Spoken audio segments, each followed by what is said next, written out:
Assalamualaikum warahmatullahi wabarakatuh. Kembali lagi dalam channel Pojok Geo, yang pada video kali ini akan melanjutkan pembahasan soal-soal tentang prediksi ya UTBK SBMPTN ya untuk TKA Sosum Geografi.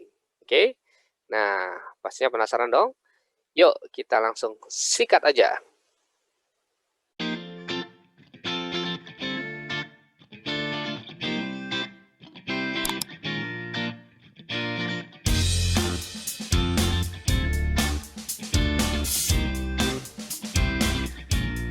Oke, baik teman-teman semua. Yuk kita lanjutkan pembahasan tentang soal-soal prediksi ya UTBK SBMPTN ya.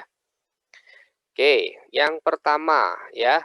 Nah, di sini disajikan soal ya karena ini merupakan pembahasan lanjutan ya dari part yang pertama ya. Nah, ini saya gunakan nomor 6 gitu ya. Nah, pada nomor 6 ini ya, diberikan wacana sebagai berikut ya, wacananya cukup panjang ya, ini bicara tentang Kota Palu ya, dan seterusnya. Nah, adapun pertanyaannya adalah, berdasarkan teks wacana di atas ya, penjelasan mengenai perkembangan Kota Palu ke segala arah didasarkan pada analisis geografi apa? Yang A, distribusi, B, keruangan, C, korologi, D, kelingkungan, dan E, kompleks wilayah. Nah, ya, kata kunci dari soal ini adalah perkembangan Kota Palu ke segala arah, ya. Kemudian pada analisis apa ya, didasarkan pada analisis apa. Nah, mungkin teman-teman semua ya masih ingat ya dalam bab atau materi pengantar geografi itu ada yang disebut sebagai analisis pendekatan atau cara pandang. Nah, itu dibagi tiga, ada pendekatan keruangan, ada pendekatan ke lingkungan, ada pendekatan kompleks wilayah. Ya, jadi selain pendekatan itu, maka bukan pendekatan dalam geografi ya, atau analisis dalam geografi. Misalnya ya, yang A ini salah nih. Ya, kenapa salah? Karena memang distribusi itu bukan pendekatan atau analisis ya, tetapi merupakan prinsip ya. Nah, prinsip itu kan ada 4 ya, ada deskripsi, distribusi, interrelasi, kemudian korologi ya. Nah, kemudian yang salah lagi adalah korologi. Ya, tadi sudah saya bahas ya, bahwa korologi itu bukan analisis ya, tetapi prinsip juga ya. Maka A dan C itu salah. Jadi tinggal B, D, dan E. Nah, yang D ini juga salah. Loh, kenapa salah?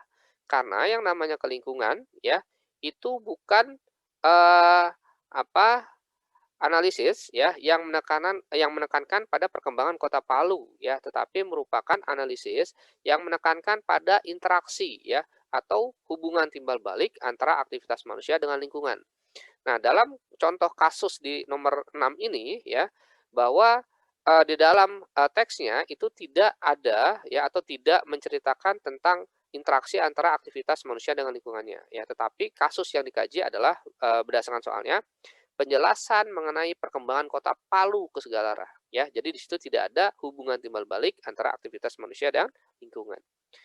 Nah, kemudian yang E juga salah. Loh, kenapa salah? Karena yang namanya kompleks wilayah itu merupakan ya analisis ya yang menekankan pada regional differentiation. Jadi adanya perbedaan ya antar wilayah.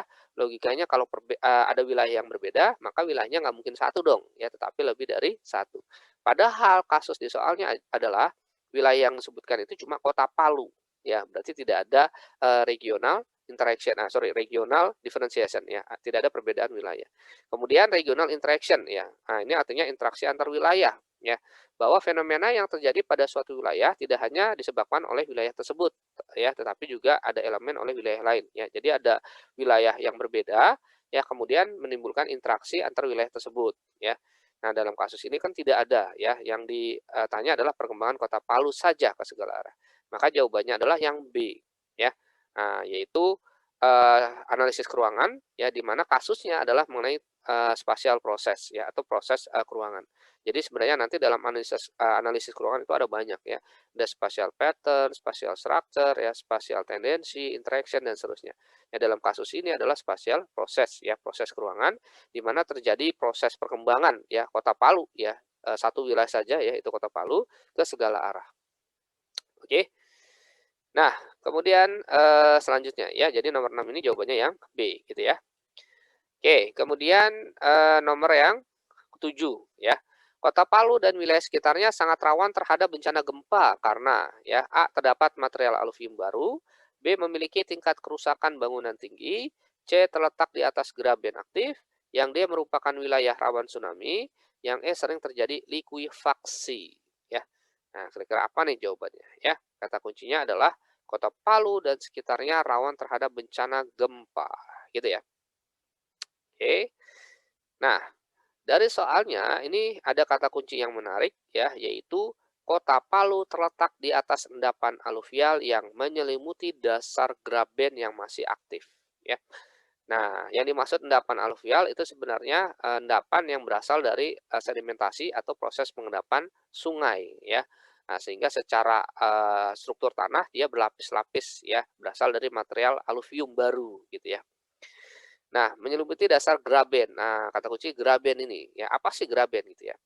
Nah, kalau kita lihat berdasarkan kondisi geologis Kota Palu, ya, sesuai dengan teksnya, bahwa Kota Palu terletak di atas aluvial yang menyelimuti dasar graben. Nah, graben sendiri sebenarnya bagian dari blok patahan yang turun atau ke bawah gitu ya, nyebutnya drop down block gitu ya, down drop block ya, blok patahan yang jatuh ke bawah gitu ya. Itu akibat adanya sebuah proses, tegangan atau stres ya nyebutnya, tegangan atau stres yang sifatnya tarikan atau tension ya. Jadi nanti tegangan itu dibagi dua, ada yang sifatnya tarikan atau tension, ada yang sifatnya, kompresi ya atau compression ya tekanan gitu. Nah dalam, patahan yang sifatnya normal ya, kalau kita bicara patahan nanti ada, tipenya macam-macam tuh, ada normal fault ya, ada reverse fault ya, ada strike slip fault ya, dan seterusnya. Nah untuk kasus di Kota Palu ini ya, adalah sebuah graben yang dibentuk akibat adanya normal fault ya, di mana tegangannya itu berupa tarikan atau tension ya. Nah, ketika dia ditarik ya, sebelah kiri sebelah kanan ya, sehingga nanti mengakibatkan bagian ya dari permukaan buminya dia turun. Nah, yang disebut sebagai graben ya atau slang ya. Di sini tulis down drop block ya. Kemudian di sini juga sama nih. Ya, ini juga graben juga ya, down drop block. Nanti yang uplift yang ke atas ini namanya horse gitu ya. Nah, horse. Yang sini juga ada horse gitu. Nah, ketika graben itu dia atau permukaan buminya, atau kerak buminya dia, jatuh ya ke bawah pelan-pelan ya akibat adanya stres tadi yang sifatnya tension, maka akan menimbulkan sebuah getaran. Di mana nanti getaran itu akan merambat membentuk sebuah gelombang yang mengakibatkan timbulnya gempa gitu. Ya, jadi wilayah di sekitar, graben atau yang di atas graben dan sekitarnya itu pasti akan, terjadi rawan gempa. Nah, itulah yang menyebabkan kenapa, Kota Palu itu, rawan terhadap bencana gempa ya, karena terletak, di atas graben ya, yang masih aktif gitu. Oke. Nah, sehingga nanti di sini jawabannya adalah yang C, gitu ya. Oke, kemudian nomor 8. Nah, ya, upaya mitigasi bencana alam yang paling tepat yang dapat dilakukan di wilayah pesisir Kota Palu yang rawan tsunami adalah dengan apa? Ya, A. Dibiarkan kosong, B. Dibangun tanggul, C. Dibuat teras-teras pantai, D. Konservasi hutan mangrove, kemudian E. Pertanian sistem surjan. Ya, oke, upaya mitigasi bencana. Nah, teorinya adalah ya yang disebut sebagai mitigasi ya berdasarkan Undang-Undang Nomor 24 Tahun 2007 adalah sebuah upaya atau serangkaian upaya untuk mengurangi resiko bencana ya baik melalui pembangunan fisik maupun penyadaran dan peningkatan kemampuan menghadapi ancaman bencana. Nah, jadi berdasarkan pengertian mitigasi berdasarkan undang-undang nanti ada dua jenis mitigasi. Ada mitigasi struktural ya melalui pembangunan fisik atau rekayasa teknik bangunan. Kemudian ada mitigasi non struktural ya berupa penyadaran dan peningkatan kemampuan menghadapi ancaman bencana. Nah, untuk kasus mitigasi bencana di wilayah pesisir Kota Palu yang rawan tsunami, yang paling tepat adalah dengan konservasi hutan mangrove ya. Nah, hutan mangrove merupakan sebuah vegetasi khas ya yang mampu beradaptasi pada daerah perubahan salinitas yang besar ya. Jadi ada pasang surutnya itu besar ya. Salinitas itu kadar garam yang terkandung dalam volume air laut ya. Nah, jadi ada salinitas yang tinggi yang masuk ke daratan ya kemudian turun ya diisi dengan salinitas yang lebih rendah ya dari sungai gitu ya. Nah, sehingga dia berubah terus ya. Sehingga nanti airnya payau gitu ya. Nah, hutan mangrove sebenarnya sebuah benteng alami ya, sebagai peredam gelombang tsunami gitu ya, sehingga dapat meminimalisir dampak kerusakan akibat gelombang tsunami ya, sehingga yang paling tepat adalah konservasi hutan mangrove.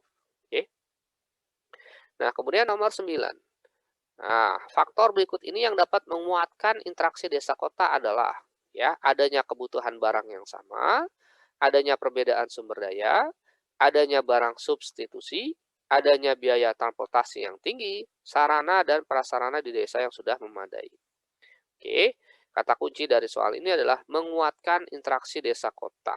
Nah, yang disebut sebagai interaksi desa kota adalah hubungan timbal balik ya antar wilayah yang satu yaitu desa dengan wilayah yang lain yaitu kota sehingga menimbulkan gejala atau fenomena yang baru ya. Nah, adapun teorinya adalah ada beberapa faktor ya yang mempengaruhi interaksi suatu wilayah ya atau antar wilayah gitu ya menurut Edward Ullman. Yang pertama ada regional complementarity, kemudian yang kedua ada intervening opportunity, kemudian yang ketiga ada spatial transfer ability. Nah, dalam kasus nomor 9 ya karena kata kuncinya adalah menguatkan interaksi desa kota, maka jawabannya adalah regional complementarity. Ya, adanya wilayah yang saling melengkapi akibat adanya perbedaan sumber daya. Nah, misalnya adalah ya di sini diberikan contoh ada dua wilayah ya, ada wilayah A dan ada wilayah B. Wilayah A dia memiliki potensi sumber daya X-nya yang positif ya, artinya berlebih. Kemudian wilayah B memiliki potensi sumber daya X-nya negatif, artinya kurang, ya. Kemudian potensi sumber daya Y-nya dia negatif ya di wilayah A. Kemudian yang B-nya potensi sumber daya Y-nya positif ya, berlebih. Nah, akibat dari adanya perbedaan potensi sumber daya ini yang akan mengakibatkan terjadinya permintaan dan penawaran, ya supply and demand, maka akan terjadi sebuah interaksi ya dalam bentuk pertukaran barang ini tadi. Ya, misalnya potensi sumber daya X itu dia disuplai ya dari A menuju B. Ya, dan sebaliknya potensi sumber daya Y ya atau sumber daya Y-nya dia disuplai dari B menuju A. Ya, sehingga menimbulkan arus interaksi yang kuat ya karena saling melengkapi ya. Oke, sehingga nomor 9 jawabannya yang B, adanya perbedaan sumber daya. Nah, kemudian nomor 10. Nah, faktor yang menyebabkan terbentuknya escarpment adalah, wah, apa nih escarpment ya?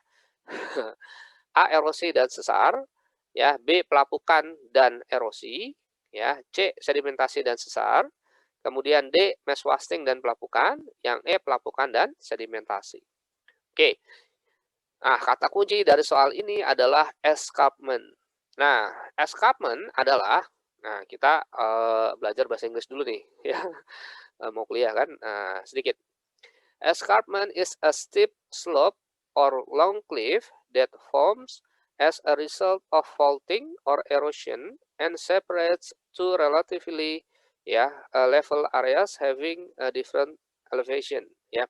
Jadi sederhananya escarpment adalah sebuah lereng yang curam ya steep slope or long cliff ya. Jadi tebing yang memanjang ya yang dibentuk hasil dari sebuah proses faulting, patahan or erosion berarti erosi atau pengikisan and separates to relatively ya dan memisahkan ya dua level area yang berbeda secara ketinggian atau elevasi ya. Jadi ada elevasi yang tinggi, ada elevasi yang rendah ya.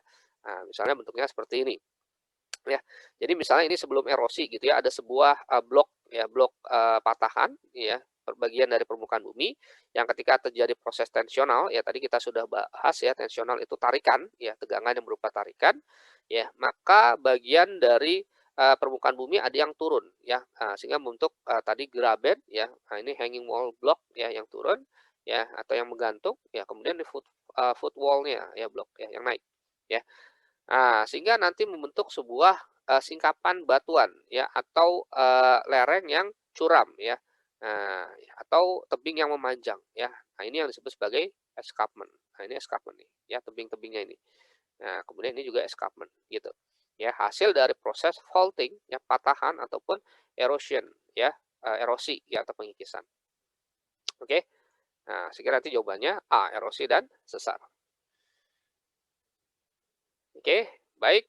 Ya, sekian saja pembahasan soal ya untuk yang part kedua ini, yang mudah-mudahan paham ya. Kalau masih kurang ya silakan diputar kembali videonya ya, tonton sampai paham ya. Semoga bisa membantu ya belajarnya nanti untuk persiapan UTBK. Ya itu saja, kurang lebihnya mohon maaf ya, saya akhiri dengan bacaan hamdalah. Alhamdulillahirabbil alamin. Wassalamualaikum warahmatullahi wabarakatuh.